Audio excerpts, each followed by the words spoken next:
Os territórios do Reino Unido proclamam, nesse momento, Charles III como novo rei, depois da morte, então, da Rainha Elizabeth II. A gente tem essas imagens ao vivo, porque as cerimônias acontecem sem a presença do novo monarca, como aconteceu ontem, e são eventos simultâneos, viu? Por exemplo, no Castelo de Edimburgo, na capital da Escócia, no Castelo de Cardiff, na capital do país de Gales, e no Castelo de Hillsborough, em Belfast, na Irlanda do Norte. Esse local que é a residência oficial da família real britânica lá no território. Outras cidades do Reino Unido também fazem essa proclamação, que a gente lembra, a gente cobriu ontem aqui, acompanhou e mostrou tudo para você ontem ao vivo. Aconteceu oficialmente ontem em Londres, foi o momento em que Charles III foi proclamado oficialmente rei do Reino Unido. Foi a primeira vez que uma cerimônia como essa foi televisionada e também a primeira vez que essa cerimônia acontece em 70 anos. A última vez que tinha acontecido foi durante a cerimônia de proclamação oficial da Elizabeth como Rainha Elizabeth II. E agora, com o falecimento dela, ele foi oficialmente proclamado rei Charles III, o filho de Elizabeth II.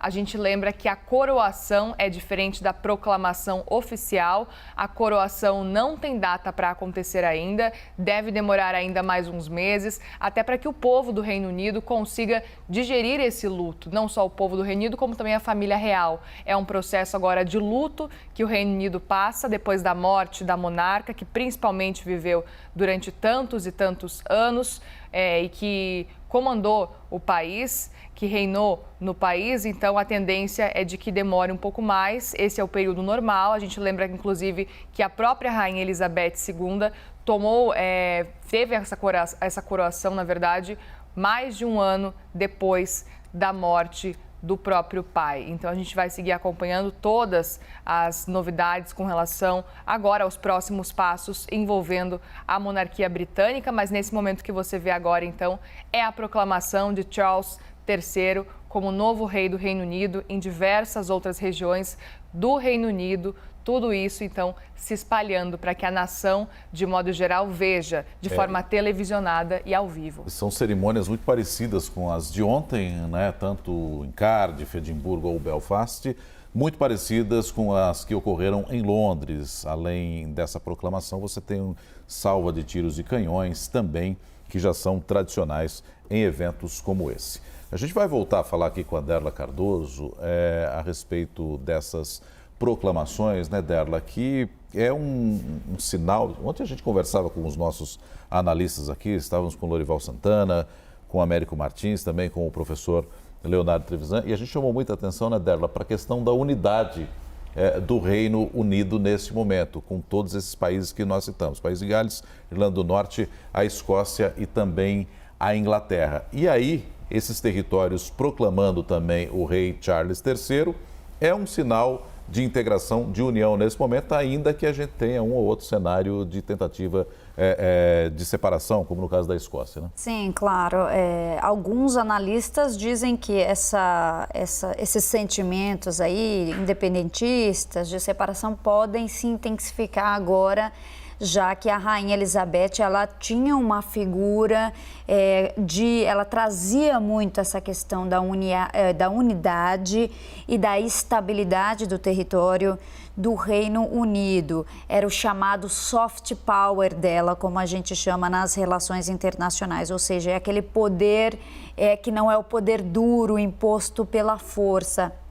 Então, alguns analistas dizem que pode ser que a gente vai ter que esperar para ver a conduta do rei Charles, né? Ninguém sabe ainda exatamente como é que esses sentimentos vão evoluir. Mas sim, a gente vê essas imagens que dão essa dimensão da tradição, da união justamente no Reino Unido. O que a gente testemunha hoje, assim como ontem, é histórico. São cerimônias nas outras 3 capitais do Reino Unido, Belfast, a gente tem aí também Cardiff e também Edimburgo, ali onde está a nossa correspondente Denise Odorizzi. Outros países onde rei Charles é chefe de Estado também, ele é chefe de Estado a partir de agora de outros 15 países, além do Reino Unido, também estão fazendo essa agenda de proclamação. A gente já teve, até por conta do fuso, a gente já teve Nova Zelândia aí durante a madrugada no horário do Brasil, Austrália, e ontem às 11 horas da manhã